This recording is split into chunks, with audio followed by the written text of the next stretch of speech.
Let me text.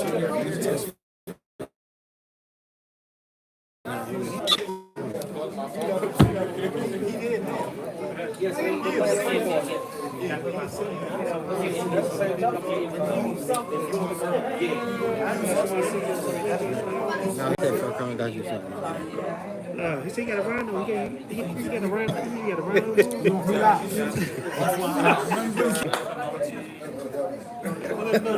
Shake that rhino back. DC rhino. It's a lot of rhino. Get over. I hate him. Wow. I just text you. Text me? Yes. Let's get started. All right, now you can rest off. You stop playing right now? No. Where's the action? Shit, I want to come over and hit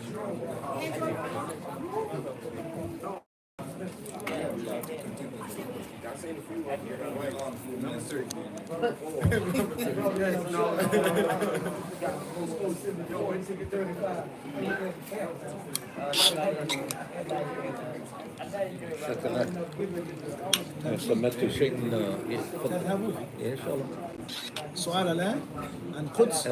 بسم الله. هذا مهم جدا غاية. شوف سمعت شيء من طارق لين لا طارق لين هذا terrible incident سبحان الله. سمعت شيء لا سبحان الله سبحان الله سبحان الله سبحان الله لا إله إلا الله سبحان الله سبحان الله. and they had to take it Let me right after. Right? You talking about? yeah, you know, I'm Tarek used to be up New York coming to see you, you know. That's my shade. I communicate with you better. I'm sorry, brother. No. Jazakallah khairan. Jazakallah khairan.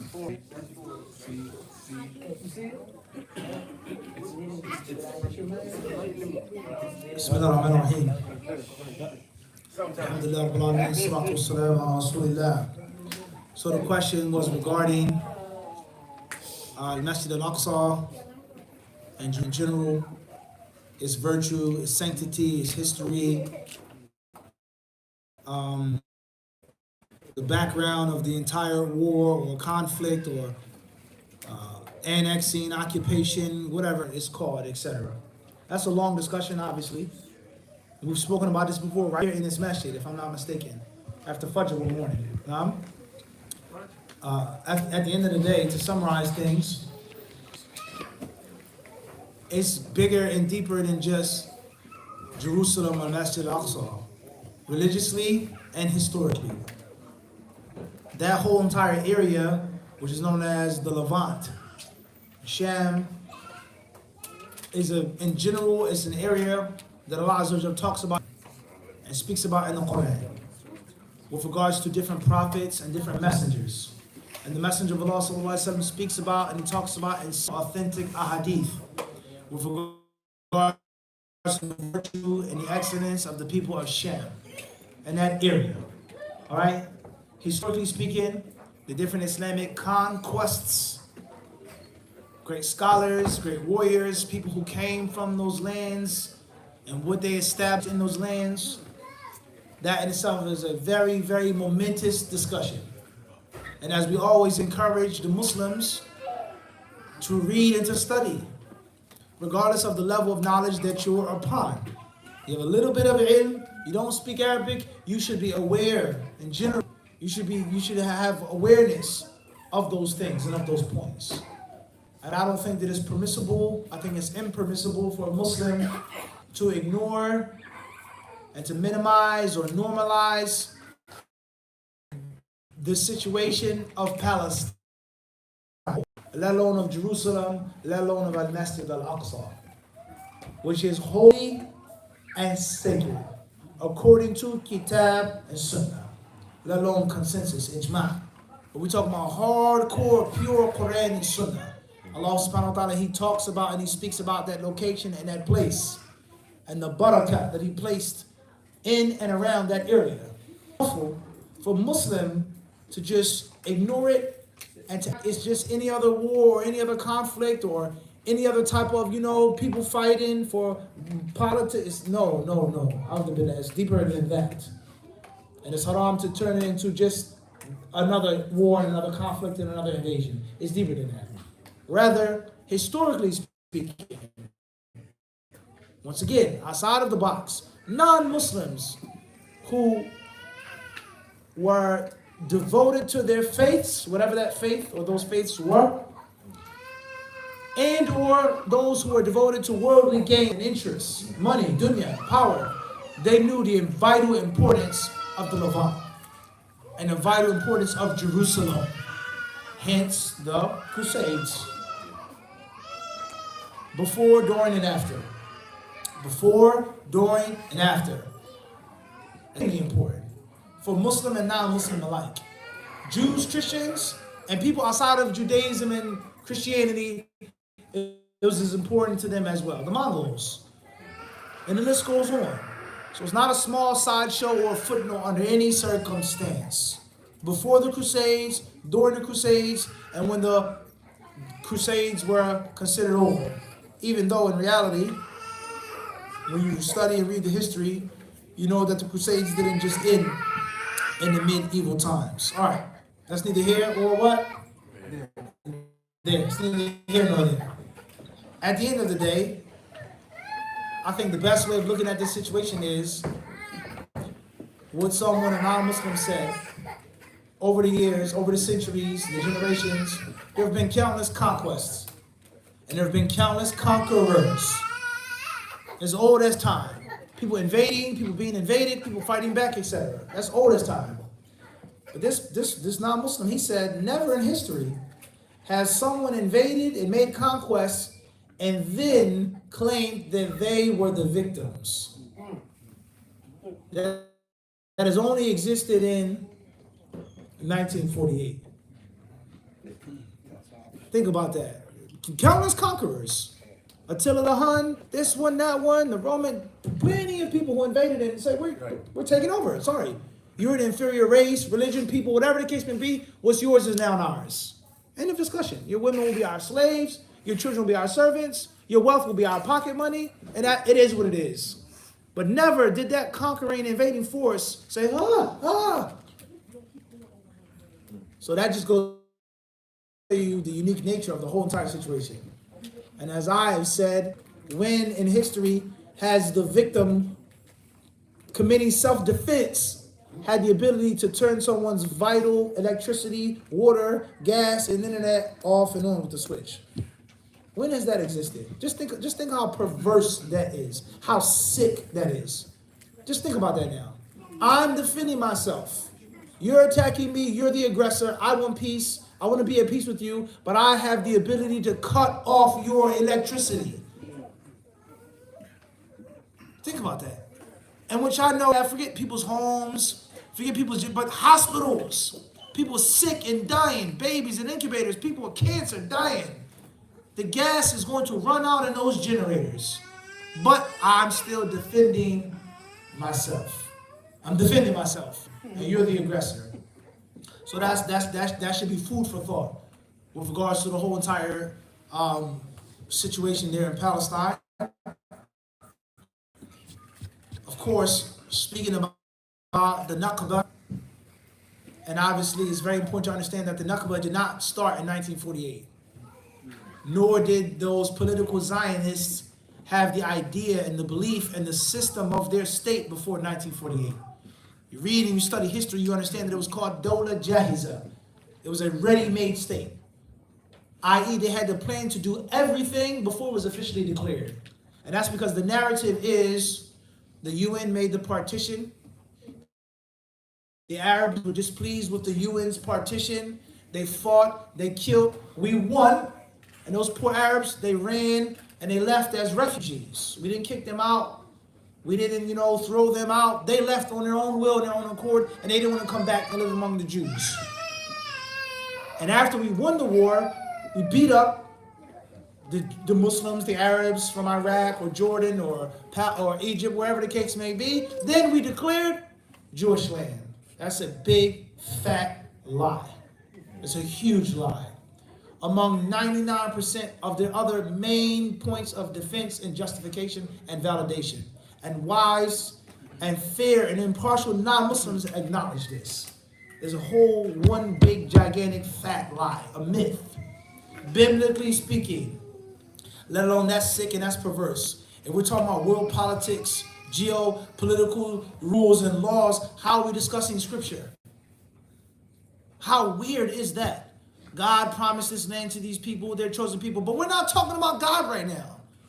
This country, Switzerland, Geneva, they're not God-fearing people. And that's only one source of religion and only one scripture. You have a book, well, I have a book, I have a sutras. My God said to kill you.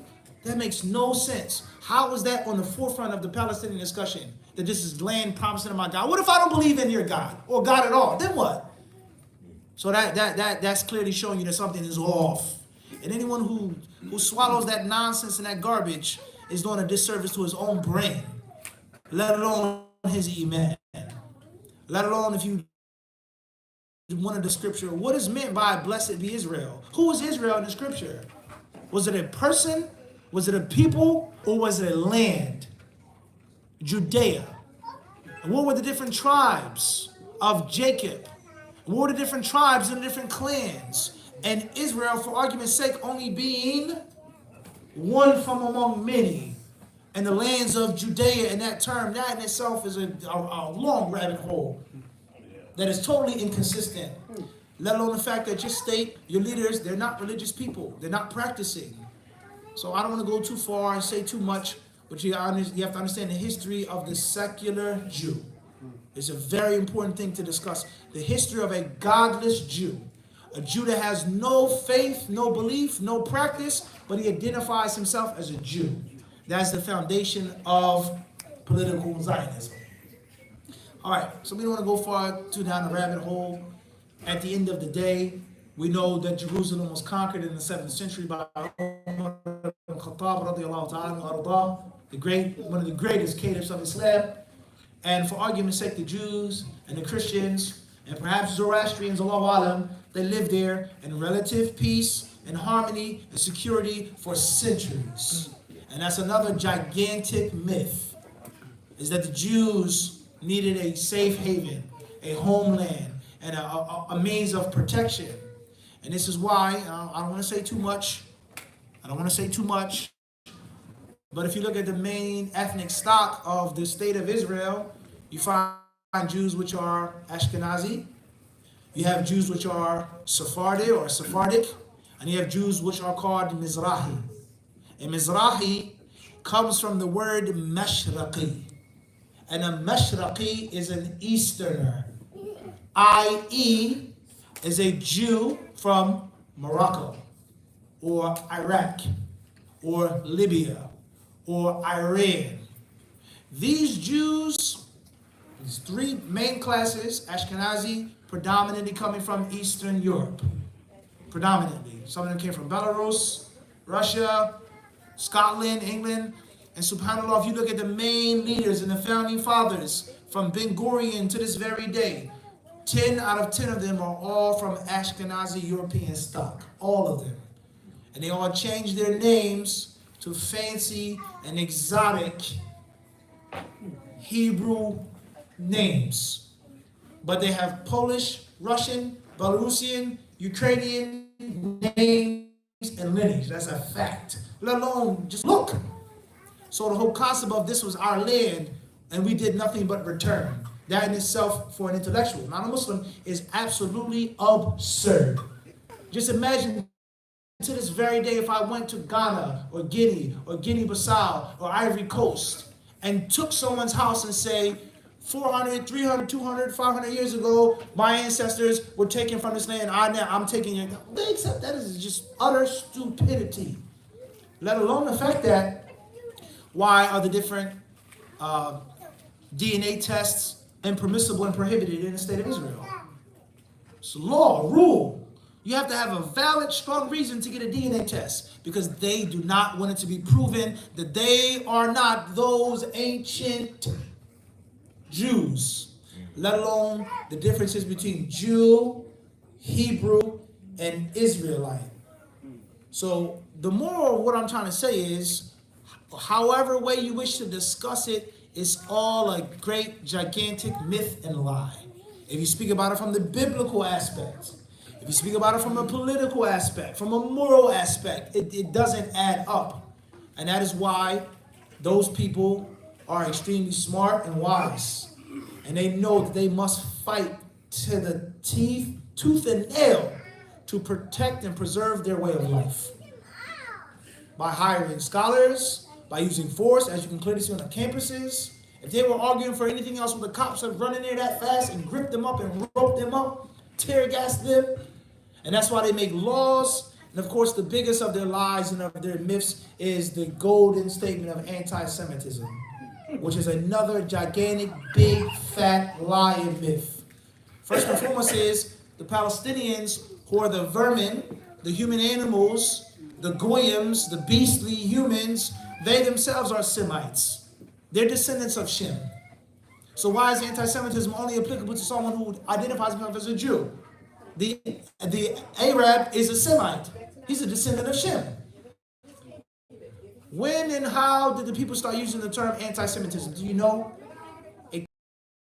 Days of the Russian revolutions, and it was used by the Bolsheviks, who are godless, atheist Jews. And they coined that term to protect themselves from any valid criticism against their movement and overthrowing of the Tsar. That's a fact. So however you deal with the situation, religiously, politically, genetically, it's all batil. And that is why they spend so much money and use such a heavy hand to silence any critic. That's a fact. So for a Muslim to believe that nonsense and that rubbish that he sees on the news, CNN, BBC, this outlet, you're doing a disservice to your brain, let alone to your iman. And at the end of the day, the people being slaughtered and killed and humiliated are Muslims, our brothers. Right. Just not a lecture on the topic. There's one book that I've shared with the viewers, just one, there are many. The Ethnic Cleansing of Palestine by Ilan Pappé is a must read. And he's a non-Muslim Israeli author. It's a must read. And if you can't read the book, listen to the audio book. It's a must, absolute must. The Ethnic Cleansing of Palestine. And there are many, many other books and countless documentaries which shed light upon the big, fat, gigantic myth of political Zionism. All right. So with that being said, a Muslim should try his best to do whatever he can for his Muslim brothers and sisters there. And a part of the problem is that the problem has become much more than an Islamic problem. And that the people identify with their race or their ethnicity or their tribal lineage or heritage outside of Islam. And that allowed them to isolate them. And that's a part of what you mentioned in 1948, the Mamluks, the Ottomans, the British, and Israel. I don't want to say any more than what I've already said. There's already too much. Anyone who wants to learn and read about these facts, just read and study. The information is there in plain sight. And of course, another major myth that they use is that we're bombing and blowing up terrorists. We have to. They're baby killers. They're raping Jewish women. They take hostages, so on and so forth. Historically speaking, the teachers of terrorism were the Zionists themselves. Those, according to their narrative, a land without people. Those poor, dirty, hairy, sweaty Arabs, how many bombs did they know how to make and construct? Those sheep herders. This is a real question. Let alone, who taught them how to take a bomb and walk into the middle of the vegetable or the produce market and blow up people looking, buying vegetables? Do you think it was the Arab sheep herders? Of course it wasn't. It was the Polish, Russian, Ukrainian gangster terrorists who are experts at killing and terrorizing the British themselves. The people who handed them the land, who betrayed the Palestinians. The people, they bombed them and terrorized them and forced their expedited exodus of the British mandate.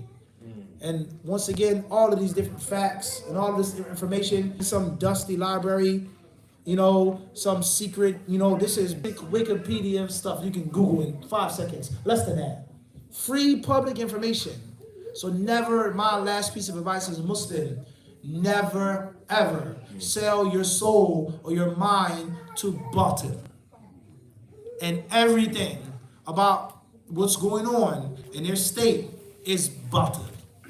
I have full certainty in my heart and full confidence to say this. And I hope to meet Allah subhanahu wa ta'ala believing this. Batil upon batil. Right? And that doesn't mean that the Muslims or the Arabs or the Palestinians didn't make mistakes. Doesn't mean that. And it doesn't mean that everything is correct in Islam. It doesn't mean that's not the point though. Right? There have been many conquerors in history, many conquests. Never has the conqueror claimed to be the victim. Right? And he who's justifying the killing and the slaughter. Genghis Khan, right? Okay, Hulagu Khan, Monkey Khan, all of these people that were claimed to be, slaughterers of civilizations, they never ever said, human shields, you're forcing us to slaughter and kill everybody. They never ever said that. They never ever made that claim. They never said, you forced me to kill you. All right, so that's food for thought. And Allah subhanahu wa ta'ala surely knows best. Can't say any more than that. We don't have the time to go deeper than that. Allahu Akbar. Question is coming from Montreal, Canada, and this was KB. Assalamu alaikum. How should we react to Iran helping out Palestine? Should we support that, or do they have some sort of agenda? Wa alaikum assalam wa rahmatullahi wa barakatuh. I've been asked this question before about Shiites helping out Sunnis. What is our position, etc., etc. If you're dying, if you're starving, if you're being bombed day and night, if there are drones flying around preventing you from sleeping, if there are people poisoning your water source, cutting off your water, if you wake up one morning and all of your golden sheep are being killed and slaughtered, and your fence that you put over there is now here, you're going to take the help and the support from whoever provides it. In the discussion. You're not going to distinguish between this one, you're going to take the help where it comes from. So none of us are going to judge and to say that's just against common sense. Number two, what are the motives of Iran political? We don't know. But if I was in Gaza, someone is helping me, someone is fighting, whatever. What are your political motives? Did anyone ask that question? Someone that's fighting the person that's been oppressing you and wronging you for hundreds of years. You think you want to ask that question? And at the end of the day, if it is haram, what do you want to do as a substitute? Iran is evil, they're deviant. I tell you, who's the Sunni? Where's the Sunni country that's doing? So that's another sad reality. And I think that, it's shame upon shame. From an Islamic perspective, claiming to be Arab is shameful. In which these people who don't share your understanding of Islam, Sunni Shiite, these people who aren't Arabs, whatever the case may be, they're doing more for the people in your backyard and your front lawn than you are. Have some shyness. Allahumma musta'an. Questions come from London, and this was AA. Assalamu alaikum, says, is it ever possible for someone's intention to be spoken of negatively? I.e., can I claim to know someone's inner ideals, on the other hand, saying someone intends bad when they profess clearly negative words? Hope that makes sense. Jazakallah khairan. You criticize the action. You criticize the result. You criticize the fruit. If the fruit is bad and rotten, you're a bad produce seller. It's that simple. And your intentions are irrelevant. It doesn't matter what you intend. The fruit that you're selling is bad. In the discussion. Whether you intended to sell people bad food, rotten food or not, you sold people bad food. So don't get caught up in what's in a person's heart. That's only known by Allah Azza wa Jalla. We deal with the actions. Wallahu ta'ala alim. Question says, coming from London, and this was AA. Please advise a high court in the UK upheld the ban on the Salah in high school in the northwest London. The school told the court that the ritualized prayer undermined. The court's judgment stated the claimant, at the very least, privately accepted when she enrolled at the school that she would be subject to restrictions on her ability to manifest her religion. Self-explanatory. Did you accept that? If you did, you have to abide. And the unfortunate reality is they're going to say, if you want to pray, then go to another school. There are hundreds of schools you can go to. You came here for a reason. These are our rules. We don't want you making prayer. What do you want to do? What are you going to say? What can you say? Is it fair? Is it right? That's not the point. The boss isn't always right, but the boss is always the boss. Don't ever forget that. The boss isn't always right. The boss can be a hypocrite. The boss can be wrong, but he's always what? The boss. He's always in charge. This is our school. It's hypocritical. It's double standard. The door is what? And that's the sad reality of it. How many other Muslim schools, Muslim higher education, so on and so on and so forth. And that's the sad reality. And Allah surely knows best. Question says, A.M. from Moorestown, New Jersey. Assalamu alaikum. Mufti, may Allah bless you. Is Iman a higher level than Islam? How do you recommend we build towards strengthening both? Jazakallahu khair. Wa alaikum assalam wa rahmatullahi wa barakatuh. When Islam and Iman are mentioned together, then yes, they are different. And Iman is higher. If one of the two is mentioned without the other, then they are synonymous. A Muslim and a mu'min. Mu'min is higher. If only one term is used, mu'min, then it's synonymous for Muslim, mu'min, muhsin. So from one aspect, Iman is a higher level, yes. And from another aspect, on how it's used, it can be the same level as Islam, synonymous to Islam. Wallahu ta'ala. As far as how to build and strengthen your Iman, number one is learning Allah's names and attributes. Studying Allah subhanahu wa ta'ala's asma al-husna, Allah's beautiful and lofty attributes.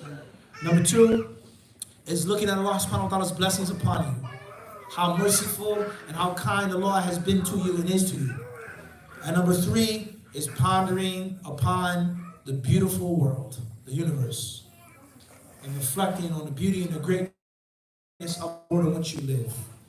And of course, by doing and practicing deeds of righteousness and allowing righteousness and goodness to become your habitual practices. Practice, which is normal. Wallahu ta'ala. And last but not least is you ask Allah to strengthen your Iman and to protect your Iman. رَبَّنَا لَا تُزِغْ قُلُوبَنَا بَعْدَ إِذْ هَدَيْتَنَا وَهَبْ لَنَا مِن لَدُنكَ رَحْمَةً إِنَّكَ أَنْتَ الْوَهَّابُ. And the Quran is full of these different supplications asking Allah to strengthen and to protect your Iman and to enhance your Iman. Wallahu ta'ala a'lam. Question says, KB from Montreal, Canada. How should we view the Iranian state in general? Viewing the Iranian state from what lens, from what prism? Islamic prism, political, etc. It depends on what type of glasses you want to wear. And the unfortunate and sad reality is, and the hypocrisy, is that the things that people accuse Iran of and the Iranians of, they themselves are just as guilty, if not more. They themselves are guilty of. Alright? So never throw stones if you live in a glass house. So someone claims that they're this and they're evil. Well, your country, your subjects, what would they say about you? Are you following the path? They hate Abu Bakr and Umar. Okay, in your country as a leader, are you following the path of Abu Bakr and Umar? And the Prophet ﷺ tells us about the best of your imams. Khayru a'immatikum, the best of your leaders are those whom you love and they love you. You make dua for them and they what? And the worst of your leaders are those whom there's mutual hatred. They curse you, you curse them. Alright? So I think that the people oftentimes, we look for scapegoats and we look for boogeymen. We look for bad guys. And this is also very important with regards to the creation of nightmares. I'm going to go too far down that rabbit hole. We're talking about American history. No longer creating the hero, but creating the bad guy, making a boogeyman. And how many wars and conquests were justified out of the creation of the boogeyman. and a scapegoat. So the Shiites, the Iranians, they're this, they're that, they did this, to take the blame away from the people who deserve blame. So it's easy to blame the Shiites for the Crusades. They came into Jerusalem, they did this, the Fatimids. Okay, historical facts. But the Sunni leaders, how did they betray Jerusalem? How did they betray each other? What were they fighting for? Right? So you have to be righteous yourself if you're going to point the finger at someone else. That's the moral of the story. Whether Iran is good, bad, or ugly, you have to make sure that you, your state, your country, you're doing what you're supposed to be doing. And the energy that you use on shaming Iran, blaming Iran, demonizing Iran, use some of that energy on doing what you're supposed to be doing. Wallahu alam. I'm not from Iran. I've never been to Iran. I'm not paid or supported by Iran. I have no reason to have any interest in defending, but it's about truth and justice. That's all it's about. And it's about hating hypocrisy. That's what it's about. And not blaming people for your own woes and problems. And at the end of the day, Iranians, they're evil, they're this and that. Well, they what are you doing? How many rockets did you shoot? This is a serious question. How many countries are between Iran and Israel that shot down the rockets? And Allah knows best. Khair inshallah. Question says, AM from Morristown, New Jersey. Should we be passive as Muslims or activists like the students in universities are doing today? Are we allowed Islam to revolt against the state? Barakallahu feek, Sheikh. Wa alaikum assalam wa rahmatullahi wa barakatuh. Many people, many of us, myself, unfortunately, we mix oranges and apples recklessly and sloppily. And then we aggressively force someone who differs with us to accept this mixing of oranges and apples. And from this reckless, sloppy, ignorant mixing of oranges and apples is an Islamic land, an Islamic state, a non-Muslim, non-Islamic land and state with regards to protests and revolts and speaking out. Here is an Islamic ruler. Here is a kafir ruler. The comparison of the two scenarios from the get-go is what? Wrong. Period. You cannot compare the two. This is an orange and this is an apple. This has peelings, has rinds, it's a citrus, etc. It's acidic. This is an apple. It doesn't grow in the Florida. It grows in this state in September. People make they're two different fruits. So most people talk about protests and revolts, they're mixing the two sloppily.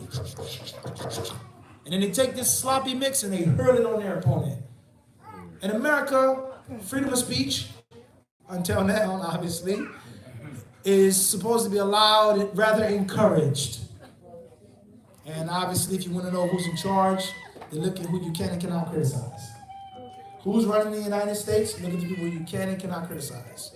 We can make fun of Joe Biden falling asleep, being tired, Saturday Night Live, Trump, laughing stock. Bill Clinton, Lewinsky, we can laugh, comedy. Donkeys, elephants, you can make fun of them, freedom of speech. Who's in charge? All right? So it is what it is. So there are different dynamics and different rulings pertaining to protests. I have a full workshop, a full detailed lecture workshop on this topic with regards to the correct position concerning protests and these different things. And is a protest considered a means of rebelling and revolting? Sometimes it is, and sometimes it what? Sometimes it isn't. And it's also another manifestation of reckless, sloppy mixing. These people are protesting. They have no desire for taking over the government. We want better wages. We want women to be treated better. We want blacks to be treated better. We want whites to be treated better. And the purity of the white race, etc., etc., etc. So how do you come along and then say this is revolting and rebelling? The person is saying, I just want a higher wage. I don't care who's the president or prime minister. We just want to be paid more. So the red herring, right, making a smoke screen. Many people, they do that. The East, the Middle East, and the West. Any protest is rebelling against the ruler. Well, first and foremost is there's no Muslim ruler here. There's no Islamic ruler here. So what the heck are you talking about? Are you stupid? This fatwa by this sheikh, whether it's right or wrong, whether you like it or not, he's talking about a different part of the world, a different dynamic, a different system of government. I'm in America, and you're quoting this fatwa from the Middle East. Is it me? Am I the one that's off? Or is a little bit of a what? Difference between the two. You guys get the point I'm trying to make? It doesn't make sense. An orange and an apple are two different fruits. You can eat the skin of the apple. You can't eat the rind of the what? Alright, so go back to that lecture. It's on our website, HadithDiscipleshop.com. You can check it out, and you can believe what you want to believe at the end of the day. But if you're going to speak about protests, and you're going to speak about revolting and rebelling, then let it be based off of knowledge. And let it be based off of sound, common sense. That's what we want from the people. Ilm, from Quran and Sunnah, and common sense. And not a person's brainwashing or propaganda or the throwing of apples and oranges together, calling them one fruit. That does nothing but harm the Muslims worldwide. And don't ever forget. So if I'm a ruler, and if I silence my opponents and critics through inaccurate Islamic knowledge, know for sure someone will make a coup d'etat and justify it through what? Inaccurate knowledge. It will come back to bite you. I'm the ruler, I'm the leader, whether you like me or not, because of facts. Not because of lies and myths.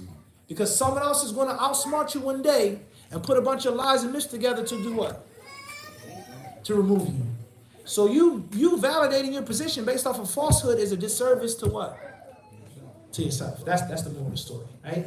And Allah surely knows best. Right. Question says, AA from Canada, please mention your city and state. AA from Maryland, please mention the city, town, village, or province of Maryland. Jazakallahu khairan. Are there any other questions from the brothers or sisters here before we stop here tonight? Do you recommend visiting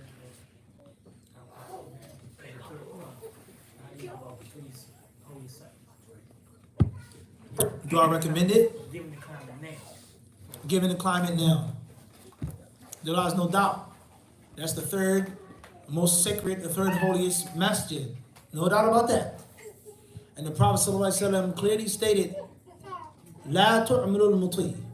لا تشد الرحال. Camels aren't to be used except for one of three masjids for spiritual worship. You can't travel for this grave or this shrine or this mashhad or maqam.